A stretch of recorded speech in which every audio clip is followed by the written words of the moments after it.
Hello everybody.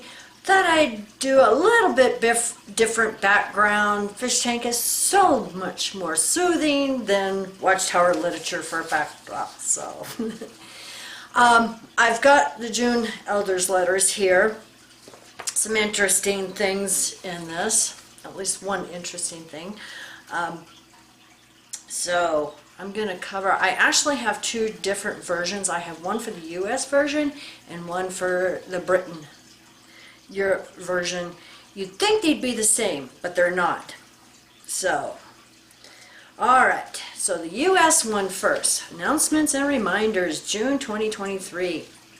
For elders, site permission for public witnessing for United States only. In the United States, there's generally no need to obtain a permit prior to setting up a literature display on public sidewalks and public parks.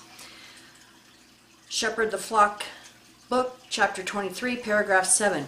Elders do not need to determine what may be legally required in the way of permissions, permits, and insurance coverage before setting up a literature display in these public areas. However, this does not apply to state or national parks or locations such as universities, airports, and shopping centers. See, and we did a video here a while back talking about this, that some Jehovah's Witnesses had set up on a place that wasn't public, and they were asked to leave, and they got all bent out of shape. Okay? So that's why they have to clarify this. These places, like universities, airports, shopping centers and stuff, that is private property. Just like Walmart. When you go into Walmart, there's signs on the door. It's private property. Even their parking lots is private property. So you need to ask permission from them. Okay? If the authorities direct publishers to discontinue public witnessing, the publisher should leave the location and the elder should contact the legal department. Yeah, they're starting to have some issues. Now this reminds me, I've got a notice, and I will put the link down below. Another Jehovah's Witness was shot and killed while in the preaching work in Panama, the country of Panama. So I'll put the link down below. This is really sad, and I think Watchtower is blood guilty because it's getting too dangerous in some of these places to do public preaching work. So they're responsible, and I'd really like to see one of these families sue Watchtower, because they are responsible. Okay, for coordinators of the bodies of elders, announcement for congregations. Please ensure that the announcement for congregations is read at the next midweek meeting and thereafter posted on the information board for at least 1 month. Yeah, but they're not going to post the entire letter, that's for sure. For secretaries and service overseers, review of regular pioneers field service activity. Please review the field service activity of all regular pioneers. If it is evident that a pioneer does not have a practical schedule or the circumstances to meet the hour requirement, the service overseer and the group overseer should meet with him and kindly but frankly discuss his circumstances. This will be an opportunity to provide the pioneer with practical suggestions and appropriate assistance. In other words, you're going to be evaluated, and if you're not getting your time, you might be deleted. For service overseer. Now this was the interesting part, and there's a lot of speculation online and social media. For service overseers, confidential boxes. Beginning this month, congregations may begin to receive boxes that contain confidential material and that are marked "Do not open" until November 6, 2023. Oh, you know some PMOs are going to be opening those boxes. These boxes should not be opened by anyone, including literature servants and elders, before November 6. Please ensure that any who assist with literature are aware of this direction. These boxes should be kept out of sight in a secure location. We trust that no one will reveal confidential talk about the boxes or the upcoming date, and that these boxes will remain unopened and secure until the appropriate time. Shepherd the Flock Book, Chapter 1, Paragraph 14. Now, like I said, there's a lot of speculation going on in social media about these boxes. Usually when they do this, in congregations, usually, from what I know in the past, these are boxes of literature, of new publications that congregations will be getting, and they cannot open them until that specific date, because it will be announced just prior to what the new release is. And anyway, that's my opinion of what these are, because usually when they have a date and they send boxes to congregations, because that's usually, confidential to congregations, that would be in boxes. Because if it was a letter, it would be in an envelope. Plus, they do all of that online now. So, by process of elimination, you can just assume that it's just a new release that is going to be coming out in November. Public magazines to be featured in 2024. We are pleased to inform you that the governing body has decided that one new issue of the public edition of the Watchtower and one new issue of Awake will be produced for 2024. That is a really sad state of affairs. When we used to get 2 per month, and now JWs are only getting 1 per year of each public.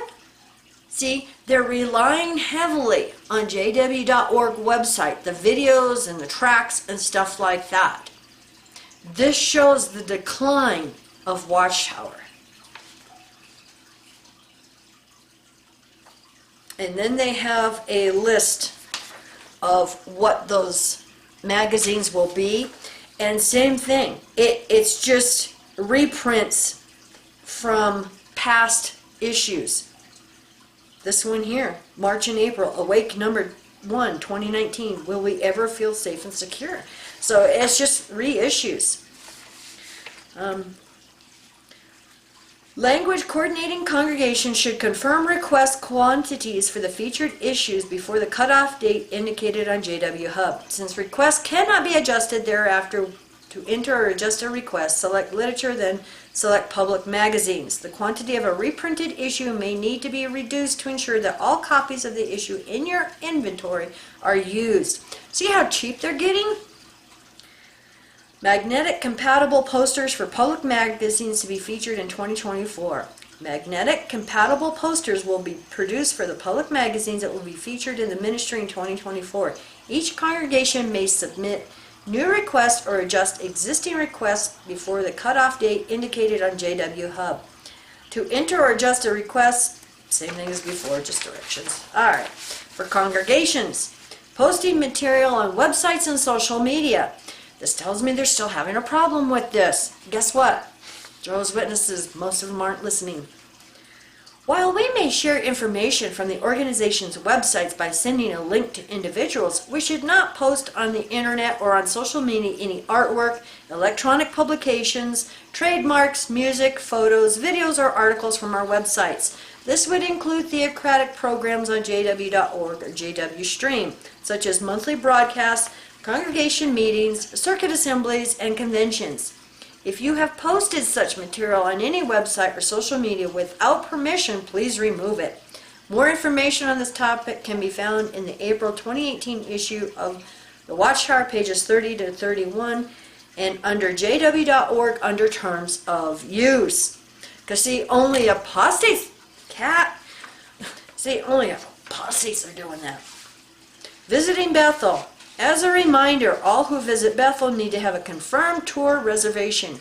Please ensure that you have a definite personal invitation before coming to visit a Bethel family member. All right. Now this is the Britain branch version of the announcements and reminders for June. For elders, pilot program to help deaf publishers. Since many deaf publishers are unable to physically associate with a sign language congregation due to distance, we are pleased to announce that starting June 1st, 2023, which was yesterday, deaf publishers may connect virtually with a sign language congregation. This is a pilot program that will be reviewed after 6 months. Please note carefully the following guidelines. Deaf publishers should continue to be associated with their local congregation, which will continue to hold the congregation's publisher records. This will allow local elders to maintain regular contact with the deaf publishers, to receive their field service reports, and to ensure they receive regular shepherding and other in-person assistance. Nevertheless, deaf publishers who attend meetings with a sign language congregation are not expected to attend the meetings of both the local and the sign language congregations each week. The arrangement may include participation in the ministry with sign language congregation. When possible, it is preferred the deaf publishers connect remotely from an auxiliary room in their local Kingdom Hall to a sign language meeting that is held at the same time as a local congregation's meeting.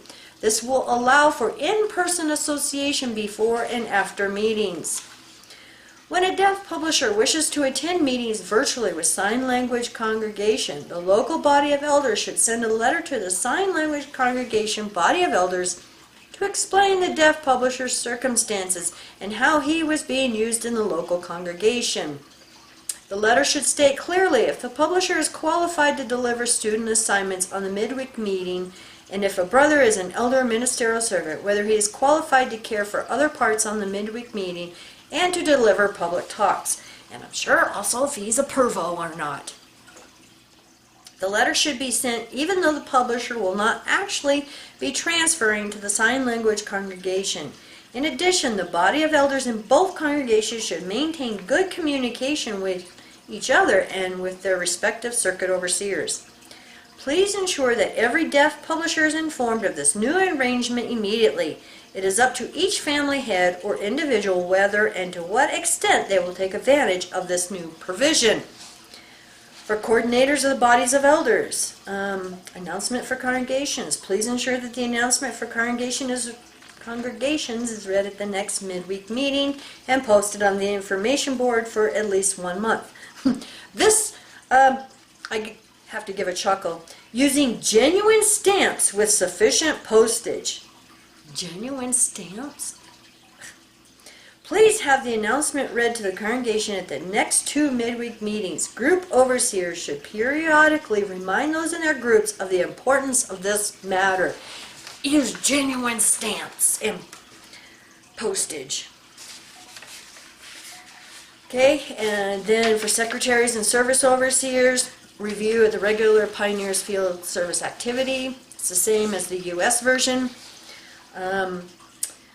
Confidential boxes do not open until November 6, 2023. So, looks like it's going to be all over the world. And then the same thing about the public magazines to be featured in 2024.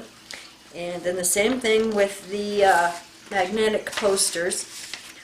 Okay, and then for congregations, same thing with posting material on websites and social media.